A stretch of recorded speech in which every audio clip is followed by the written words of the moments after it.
What's good, YouTube? This is Admin Umbra back for another viewer submission. I am joined, of course, by the one, the only, the fantastical Admin Shade. What is going on, Rocket Troops? Today we have a really interesting viewer submission from our good friend in the stream, FabledFowl, with the Mono Bird team. I'm all about it. Absolutely. I am just very excited to see a mono flying team. I think if I had to be a gym leader, flying might be one of the types I pick. Flying is one of my all-time favorite types. Happy to see the Talonflame, a banded Talonflame no less, which I adore. I love using banded Talonflame. Some of you have met Fee and had it destroy your teams. I absolutely love my Talonflame. And let's hype up. We're talking about mono type teams. Keep in mind, be on the lookout for a Rocket update because in the future, we are very close to starting the Team Rocket Pokemon League / Gym Leader series, where you all can become gym leaders in the Team Rocket Pokemon League. So stay tuned for that. But getting back to this viewer submission, Fowl, I love the team. Props for the creativity.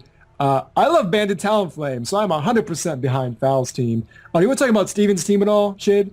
Yeah, Steven's team's pretty interesting. See a couple standard threats, and then, honestly, with Fowl's team, you could see how a couple of these might be an issue, especially Melodic with the Ice Beam, the Scald, stuff like that. It could be, because it can take hits from Talonflame, definitely. So we have to see how that plays out, and then there's the Rotom as well. It could be a threat with Thunderbolts and stuff like that. So we'll just have to see. Honestly, I don't see Fowl having that much difficulty, to tell you the truth, winning this battle. I think a lot of people underestimate some mono teams. Looking at Steven's team, assuming he has a physically bulky Rotom, he's going to need to be very careful in conserving that because a Choice Banded Talonflame can 2-hit KO Rotom with Brave Bird. So he needs to be sure he keeps that at a good amount of health so it can actually deal with the Talonflame. He does have the Dragonite. I'm assuming his normal leads are the Infernape and the Espeon. So highly likely we'll see one of those. But let's go ahead and get right into this battle. Let's get into this commentary. Everyone, thank you so much for your support. If you want to send in a video like this to be featured on our channel, follow the links down below to do that. We're more than happy to commentate your battles and have a lot of fun doing it. So please do that. And very interesting, the Staraptor lead makes me assume it's Choice Scarf. Steven actually leads with a Dragonite, making a mistake too many people make in battles in general and in battles against mono teams. We're assuming this Dragonite must have Thunder Punch. Since he led with it, he probably thought he could sweep through Fowl's whole team. But he is giving Fowl an opportunity to take out one of the only Mons who threatens his team very, very early. Steven needs to keep this Dragonite in back and save it for late game so it can sweep. Putting it out here early on is way too risky. Trying to go for a 6-0 oftentimes is going to bite you in the butt. Yeah, and the Dragonite goes for an Earthquake here. It does clean too much damage out of this Empoleon. But then the Empoleon goes for a Scald, and as you'll see right here, wait for it, there's the burn, and this is exactly why we're talking about this. So now this Dragonite's somewhat crippled. It did go for a Dragon Dance, but it's not going to do nearly as much damage, and this thing's going to be slowly, this obviously isn't a bulky variant, so it doesn't have Roost or anything like that. So this thing's going to take residual damage until it's eventually dead, and honestly, Steven's not going to have anything to sweep the rest of this team with, to tell you the truth. Excellent play, though, going for a Thunder Punch. The switch was highly obvious, and Empoleon was the only thing that wasn't weak to Thunder Punch. So an excellent prediction there. But now, between the burn, this Dragonite's just not doing enough damage. Now we have a Mega Aerodactyl out here. Stalling for a turn of burn damage, it looks like. Yep, and then getting one more turn of burn damage off. Now we're going to assume Aerodactyl's going to go right for an attack. Dragonite actually outspeeding with all the speed boost that it has. Aerodactyl is able to take it fairly well. Goes right for the Ice Fang, does connect, and that's a dead Dragonite. That's why you don't lead with threats like that, because now Steven's at a huge, huge disadvantage. One of his only answers to this team is gone. Yeah, absolutely. And then George Washington comes out, and this is one of the most interesting plays in the battle. Look how much damage this Rock Slide does to Rotom. Way too much. I don't understand. Either I clearly don't know how powerful Mega Aerodactyl is, or that's not a defensive Rotom, because absolutely. That did an insane amount of damage. That wasn't even Home Claws boosted, and from that range of health, I'm laughing at you. Mega Talonflame is going to destroy. I said Mega Talonflame. No, Mega Talonflame no Mega with the Choice Band. You are gone. Ruby Sit Sapphire. down, Rotom. Sit down. Rotom is gone. Talonflame is about to sweep this man's whole team. Like, what do you have? What do you have? And frankly, the Pokemon that Steven sends out, I don't necessarily agree with. I don't see a reason to go in Espeon. You're not Focus Sashed. Like, if you're not bulky, if you don't resist, you're dead. Like, Banded Talonflame Brave Birds shred entire teams. Get that green cheese Espeon out of here. It's gone. Sit down. Yeah, I would have definitely switched earlier into the melodic. But actually, now that I think about it, it might be interesting.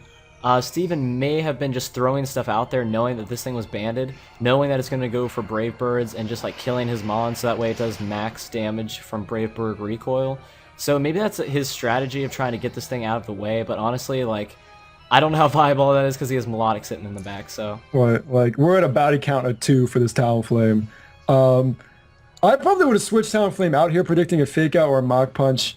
The Fake Out Talonflame is able to survive, but surprisingly, Infernape does not go for a Mach Punch or any priority move. It lets itself take a Brave Bird, does carry the Focus Sash, but there was no need for it to take that much damage. And obviously Talonflame goes down to its own recoil, but Talonflame was just allowed to run amok through Steven's team. Yeah, absolutely. And we see that this Infernape does have Thunder Punch, so Steven did have something in the back that is able to do some damage, but honestly, like, the Mana Buzz switches out and this thing is so bulky, it just does not care whatsoever. Right, like, yeah, even without a Reflect Up or any Iron Defense, Mana Buzz is at max HP, max defense, an absolute physical threat. Excellent play, knowing the Rocky Helmet would nail the kill, going for Roost to be back up at full for the next threat. An excellent play on Fowl's part. Let's see, Steven now brings in the Milotic.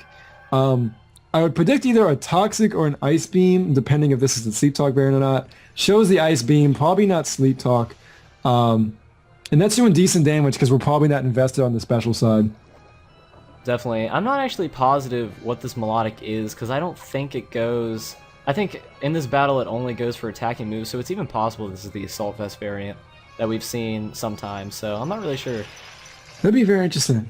Very, very interesting. Mana Buzz able to take another one. Ooh, gets frozen. I'm assuming Fowl went for a Roost there. Look at that pose. Mana Buzz is just straight flexing. Come at me, Melodic. I ain't scared. Status all around. Good lord. Just Freeze is my least favorite status. I hope they never make an attack that, like, freezes you, I guarantee. See, this is actually why I think this might actually be Assault Vest Melodic, because it has Dragon Pulse and Ice Beam. I'm assuming it has Scald. And again, I don't know what else, but like just to have I don't see Dragon Pulse on Melodic ever. So I'm assuming like maybe it's just like a filler move to have it in there, so in case it is Assault Vest. I'm not sure though. I didn't catch that, Shade. That's an excellent, excellent point you make. I didn't notice there was a Dragon Pulse that turn. And the Staraptor, actually very surprising, goes for Final Gambit. Which obviously from virtually full HP will do a ton of damage to Milotic. And because Steven had Mons in the back, that is actually the game. Very, very interesting battle, very, very surprising. I'm doubting that Steven expected that outcome. But thank you as always to both of our competitors for sharing this battle with us. It was an absolute joy. Banded Talonflame for life. Mega Talonflame for life. Please.